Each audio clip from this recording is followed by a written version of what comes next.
নমস্কার,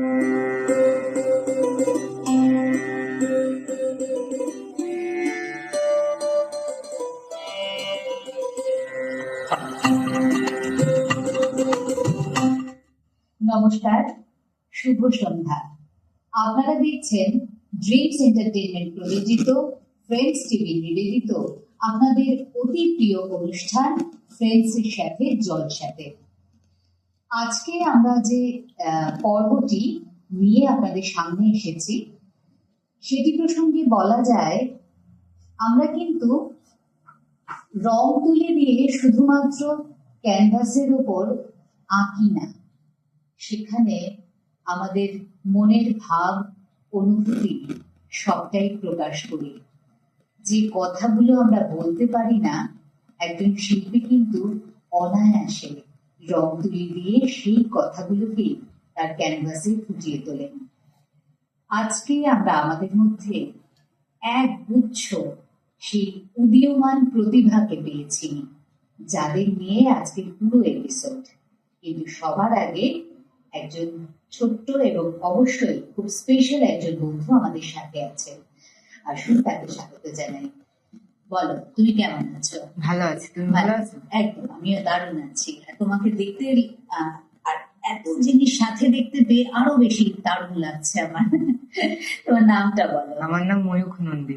ময়ূখ নন্দী, আচ্ছা। ময়ূখ কোথা থেকে এসেছো? ময়ূখ এসেছি আমি নদিয়া রানাঘাট থেকে। নদিয়া রানাঘাট থেকে।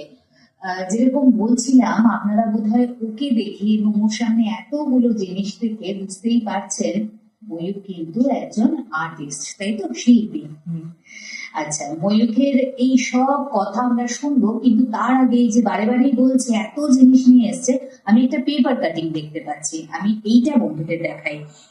এটা বোধহয় আনন্দবাজার পত্রিকার নদিয়া সংখ্যা, তাই তো? হ্যাঁ হ্যাঁ। আচ্ছা, এখানে কেন তোমার ছবি আমরা দেখতে পাচ্ছি সেটা তুমি একটু আমাদের বলতে? কারণ আমি নৈহাটির বড়মার আদলে মূর্তি তৈরি করেছি। মূর্তি? এইটা কি সেই মূর্তি? না, এটা সেই মূর্তি নেই। এই মূর্তিটা প্রদর্শিত হয়েছে রানাঘাট শ্যামলী ক্লাবে। ও আচ্ছা, বাহ, অসাধারণ, খুব সুন্দর। আপনারা যারা নদিয়ায় থাকেন তারা নিশ্চয়ই ইতিমধ্যে পেপারটি পড়েছেন, এবং ময়ূখ কিন্তু এত সুন্দর একটা মূর্তি তৈরি করে ইতিমধ্যে বেশ জনপ্রিয় হয়ে উঠেছে, তাই তো ময়ূখ? বন্ধুরা কি এখন একটু বেশি বেশি ভালোবাসছে? হ্যাঁ, বাসতে, কিন্তু অতটা দেখা হচ্ছে না বন্ধুদের সাথে। আচ্ছা, মানে তুমি অপেক্ষা করো, মানে কালী পুজোর পরে যখন তোমার স্কুল খুলবে তখন বেশ একটা দারুণ ব্যাপার হবে, তাই তো? টিচারদের কাছেও নিয়ে যাবে নিশ্চয়ই। এটা তারা এখন দেখেনি তো? হ্যাঁ, দেখেছে, আমার প্রধান শিক্ষক দেখেছে। ও বাহ, ভীষণ ভালো। তার মানে তিনিও নিশ্চয়ই গর্বিত প্রধান শিক্ষক। আচ্ছা, এবার বলো ময়ূখ, তুমি কি ছোটবেলা থেকে এগুলো করছো, এই যে হাতের কাজ? আমার হাতের কাজ বলতে গেলে আমি যখন 3-4 বছর বয়স, তখন আমি খাতায় ঠাকুরের চোখ আঁকতাম পেন দিয়ে। আচ্ছা, বাহ। তারপরে আমি আস্তে আস্তে একটু বড় হলাম, যখন 6-7 বছর বয়স, তখন 3টে মাটির ঢেলা একসঙ্গে রেখে ঝাঁটার কাঠি নিয়ে একটা মূর্তি পুতুল টাইপের বানাতাম। আচ্ছা। তারপরে আমি এই 10 বছর বয়স থেকে আমি মূর্তি করছি। প্রথম আমার মূর্তি করা হয়েছে অন্নপূর্ণা দিয়ে। বাহ। মানে বাড়ির জন্য একটা অন্নপূর্ণা মূর্তি বানিয়েছি। বাহ। তারপরে আমার দুর্গা। আচ্ছা, আর ইনি বোধহয় মনসা, তাই তো? আচ্ছা, মানে এটা এখন বানানো? এখন বানানো। মানে তাহলে এই যে তুমি বলছো বেশ ছোটবেলা থেকেই তুমি মূর্তি করছো, মানে তোমার হঠাৎ কেন মনে হলো? মানে নিজের ভেতর থেকে এলো না তুমি দেখেছো? না, নিজের ভেতর থেকে। ভেতর থেকেই এসেছে। আচ্ছা, আমিও ঠাকুরকে খুব ভালোবাসি। সেই ঠাকুরকে খুব ভালোবাসে, খুব ভালো কথা বলেছে ময়ূর। আচ্ছা ময়ূর, তাহলে এই যে মনসার মূর্তি এঁকেছো, মানে করেছো, তুমি তৈরি করেছো, আর উনি কি বড় মা? না, উনি হচ্ছে আমাদের তারাপীঠের প্রসিদ্ধ তারামা। ও আচ্ছা আচ্ছা, প্রসিদ্ধ তারামা। বাহ, খুবই সুন্দর হয়েছে। মানে এগুলো তাহলে কি তুমি নিজের বাড়িতেই রেখেছো না? বাড়িতে রেখেছি। অনেকে মাঝে মাঝে অনেক নিউজ চ্যানেল থেকেও আসে বাড়িতে। আচ্ছা, ওনাদের সব প্রোভাইড করতে হয় সামনে। ভীষণ ভালো।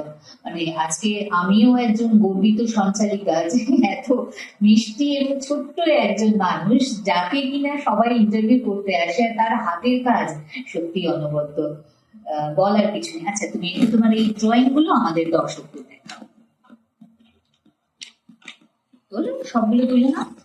আচ্ছা, এই পটচিত্রে মা সরস্বতী। পটচিত্রে মা সরস্বতী। আচ্ছা, বাহ। আর কি আছে বলো, আমি ধরছি। এইটা হচ্ছে কৃষ্ণনগরের হাসির রাজা গোপাল ভাঁড়। বাহ, দারুণ। আর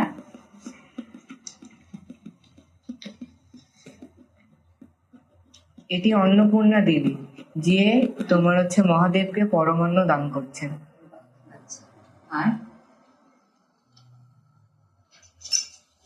এটি অনেক আগের ছবি, আমি যখন ড্রয়িং শিখতাম না তখনকার, নেতাজি সুভাষচন্দ্র বসু। সেটাও তুমি নিজে নিজেই এঁকেছো? হুম, হুম। খুব ভালো লাগে। আর একটা কি দেখছি বলো ওটা?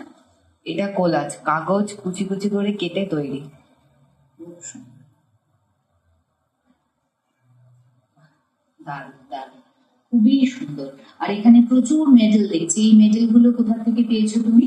এটি আমি যখন দ্বিতীয় যে দুর্গা মূর্তি বানিয়েছে সেটা রানাঘাট দে চৌধুরীর পরে অ্যাথলেটিক ক্লাবের উমামায়ের প্রাঙ্গণে প্রদর্শিত হয়েছিল। আচ্ছা, সেটা আমার রানাঘাট সিটিজেন ফোরাম থেকে বিদ্যাসাগর মেডেল দিয়েছিল। বাহ, খুবই ভালো, খুব সুন্দর। আর এটা হচ্ছে আমাদের চ্যানেল ভিশনের পক্ষ থেকে আড্ডা জংশনে অংশগ্রহণ করার জন্য, তাই তো? আর ওখানে ওই মেমেন্টো গুলো রয়েছে, সেগুলো কিসের বলো? এটাও রানাঘাট সিটিজেন ফোরাম থেকে আমি যখন দুর্গা মূর্তি বানিয়েছিলাম দ্বিতীয়, সেখান থেকে দেওয়া। খুব ভালো। আমরা কিন্তু ময়ূরকে আমাদের সাথে পেয়েছি। আচ্ছা, ময়ূরের ভবিষ্যতে কি করার ইচ্ছে আছে? ভবিষ্যতে আমার এইটা নিয়েই এগোতে ইচ্ছা আছে, যে আমি আরো সুন্দর সুন্দর কাজ করি। আমি যেটুকু পুরো তুলে ধরা তো সম্ভব না, তাও না শিখে যেটুকু করেছি সেইগুলো, যে ভুল ত্রুটিতে আছে আরো সেটাকে সংশোধন করার ইচ্ছা আছে। এটা কিন্তু ময়ূর খুব কাজের কথা বলেছে, এবং শুধুমাত্র ও ড্রয়িং বা পেন্টিং এর ক্ষেত্রেই নয়, আমার কোথাও মনে হয় মানুষ হিসেবেও একজন যদি কেউ থাকে যে কিনা অনেস্টলি তোমার ভুল ত্রুটিটা ধরিয়ে দিতে পারবে, তাহলে কিন্তু মানুষের উন্নতিটা অবধারিত। আর ও যেরকম বলছে, ও তো একদমই ছোট্ট মানুষ, কিন্তু ওরও কোথাও মনে হয়েছে যে ওর ভুল ত্রুটিটা যেন কেউ ধরিয়ে দিতে পারে। ঠিক সেরকম ভাবেই ময়ূখের জন্য অনেকটা শুভকামনা রইল। না, শেষ করার আগে আমার মনে হচ্ছে তোমার এই পাঞ্জাবিটাও নিজে হাতে করা, তাই তো? হ্যাঁ, এটাও নিজে হাতে করা পাঞ্জাবিটা। নিজে হাতে আমি শিখিনি কোনোদিন, এইসব হ্যাঁ। করি উনি ফার্স্ট টাইম করেছিলাম। খুবই সুন্দর হয়েছে। আমি জানি না দর্শক বন্ধুরা কতটা দেখতে পাচ্ছে, কিন্তু ময়ূখের কাছেও আবদার থাকবে আমাদের জন্য, কিন্তু আমরা এরকম একটা চাই। ঠিক আছে, পরের বার যখন দেখা হবে তাহলে সেই কথা ঠিক আছে। রইল, তাই তো? ঠিক আছে। খুব ভালো ছেলে ময়ূর, কথা বলেই আমরা বুঝতে পারছি। তাহলে ময়ূরের জন্য অনেকটা শুভকামনা রইল, এবং ময়ূরের সব স্বপ্নগুলো যাতে পূরণ হয় সেই শুভেচ্ছা নিয়ে আজকে আমরা ময়ূরকে আপাতত বিদায় দিচ্ছি আমাদের মধ্য থেকে। ঠিক আছে ময়ূর, ঠিক আছে। আবার দেখা হবে।